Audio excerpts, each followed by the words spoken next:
नमस्कार, स्वागत करते हैं आप सभी का। पूर्वाधिकार अंशों का विमोचन किया जा सकता है। लाभांश हेतु उपलब्ध लाभों में से सही, नए अंशों को निर्गमन से प्राप्त राशि, ये भी सही। तो दोनों सही हैं, सी उपरोक्त, ए बी दोनों।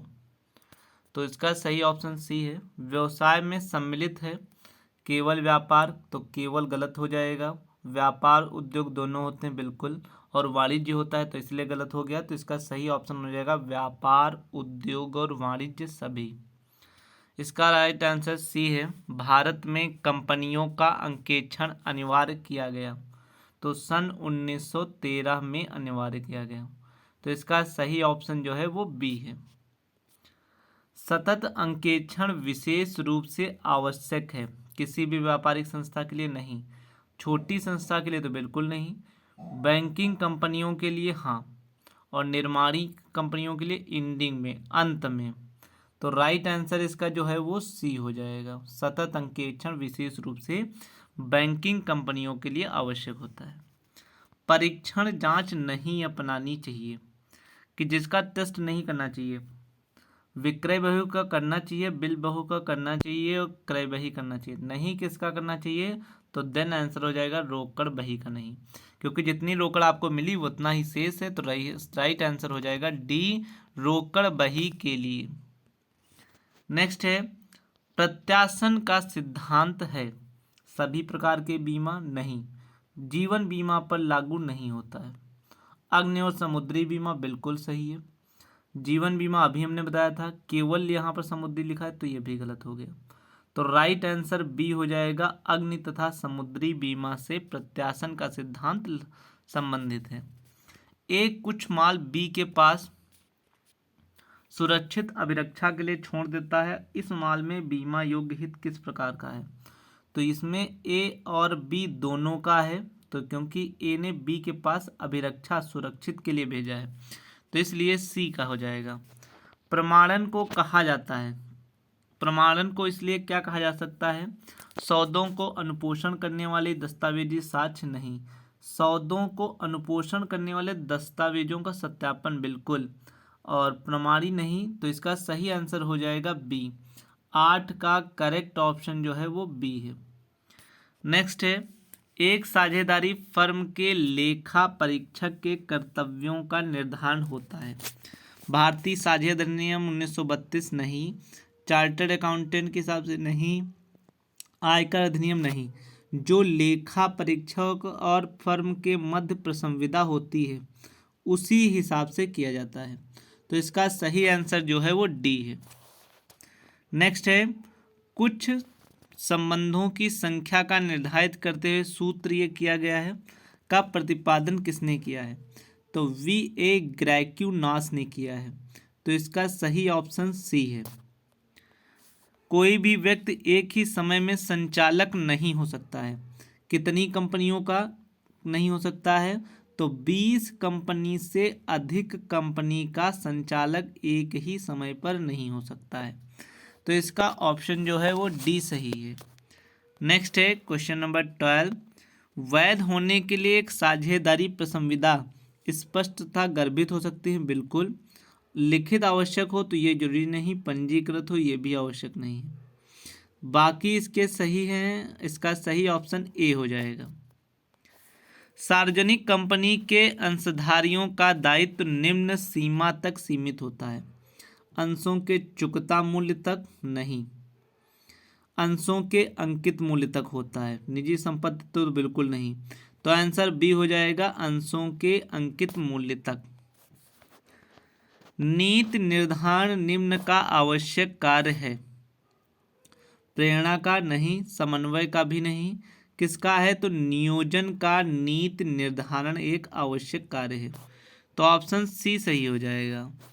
एक फर्म का विघटन हो सकता है, कब होगा? किसी एक साझेदार के मृत्यु होने पर, बिल्कुल नहीं। किसी एक के अवकाश ग्रहण होने पर, यह भी नहीं। किसी एक साझेदार के दिवालिया होने पर, यह भी नहीं। किसी एक साझेदार को छोड़कर अन्य सभी साझेदारों को दिवालिया होने पर। तो यही हो जाएगा। तो इसका सही ऑप्शन जो है वो डी हो जाएगा, एक साझेदार को छोड़कर सभी को। 15 का ऑप्शन डी, सीमित साझेदारी संगठन भारत में सर्वमान्य नहीं, भारत में सर्वमान्य नहीं है, ये भी नहीं। भारत में कंपनी अधिनियम द्वारा प्रावधानित नहीं किया गया है, किसको? सीमित साझेदारी को। तो इसलिए इसका करेक्ट ऑप्शन जो है वो सी हो जाएगा। नेक्स्ट है, सहकारी संगठन में सदस्यों को मत देने का अधिकार होता है प्रत्येक सदस्य द्वारा दिए गए पूंजी के अनुपात में। 17 का तो नहीं। सदस्यों द्वारा पूंजी के अंशदान को ध्यान दिए बिना समान, बिल्कुल सही। प्रत्येक सदस्य द्वारा धारित पूंजी के नाम मात्र, ये तो गलत ही हो गए। तो इसका सही आंसर हो गया बी। निम्न में से किस एक कंपनी का संचालक नियुक्त किया जा सकता है? तो नियुक्त केवल एक व्यक्ति ही होता है, कभी संस्था और फर्म नहीं होती हैं। तो सही ऑप्शन ए हो जाएगा। निम्नलिखित में से कौन सा एक सर्वाधिक लोकतांत्रिक संगठन है? तो वो सोसाइटी जहाँ होती हैं, समितियाँ होती हैं, वो एक लोकतांत्रिक संगठन होती हैं। तो इसका सही ऑप्शन डी हो जाएगा। अभिप्रेरणा मूलतः है, कैसा है? एक बौद्धिक प्रक्रिया और मनोवैज्ञानिक नहीं है, न शरीर विज्ञान, एक समाज शास्त्रीय प्रक्रिया है। तो इसका ऑप्शन डी हो जाएगा। कंपनी के आंतरिक प्रबंध से संबंधित नियम व विनियम दिए जाते हैं, तो वो पार्षद अंतर नियम में दिए जाते हैं। इसको हिंदी में, इंग्लिश में बोलते हैं आर्टिकल ऑफ एसोसिएशन। क्या बोलते हैं? Article of association.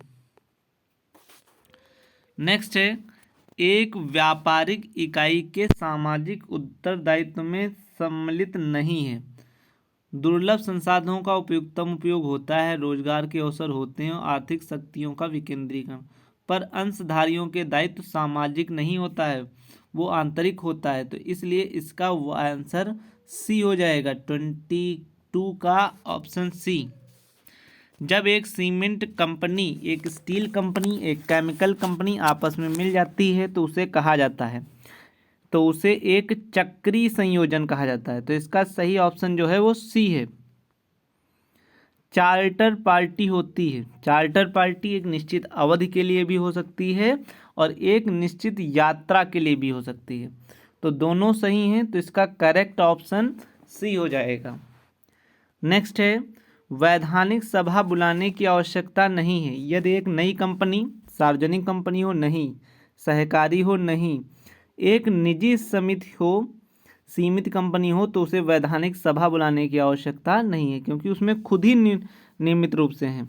ठीक है, तो इसके सही ऑप्शन सी हो जाएगा। एक अपंजीकृत फर्म अवैधानिक होती है, ये जरूरी नहीं है। अर्थदंड जमा करने के बाद व्यापार करे, ये भी नहीं। कुछ प्रतिबंधों के साथ व्यापार कर सकती है, तो ये सही है कि एक अपंजीकृत फर्म कुछ प्रतिबंधों के साथ व्यापार कर सकती है, ये इसका करेक्ट ऑप्शन सी है।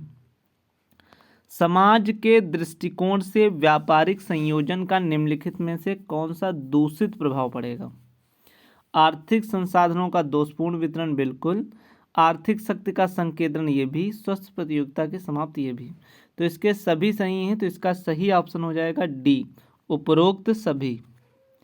एक सार्वजनिक कंपनी का प्रविरण निर्गमित कर देना चाहिए समामेलन के 90 दिन के अंदर। तो इसका आंसर है बी, जो भी पब्लिक कंपनी हो उसको 90 दिन की इस समामेलन स्थापना होने के बाद उसको क्या कर देना चाहिए? प्रॉस्पेक्टस इशू कर देना चाहिए। रचनात्मक सूचना का सिद्धांत सुरक्षा प्रदान करता है कंपनी को बाहरी व्यक्तियों से। तो इसका सही ऑप्शन ए हो जाएगा। नेक्स्ट है, भारतीय रेल एक उदाहरण है, विभागीय उपक्रम है, बिल्कुल सही है, यही सही है। तो यही हमारे कुल 30 प्रश्न थे। आप लोग भी अधिक से अधिक लाइक, शेयर और सब्सक्राइब अवश्य करिए, जिससे हम अधिक से अधिक आपको कॉमर्स की नॉलेज और अधिक से अधिक हम वीडियो आपके समक्ष ला सकें। Thank you, have a nice day.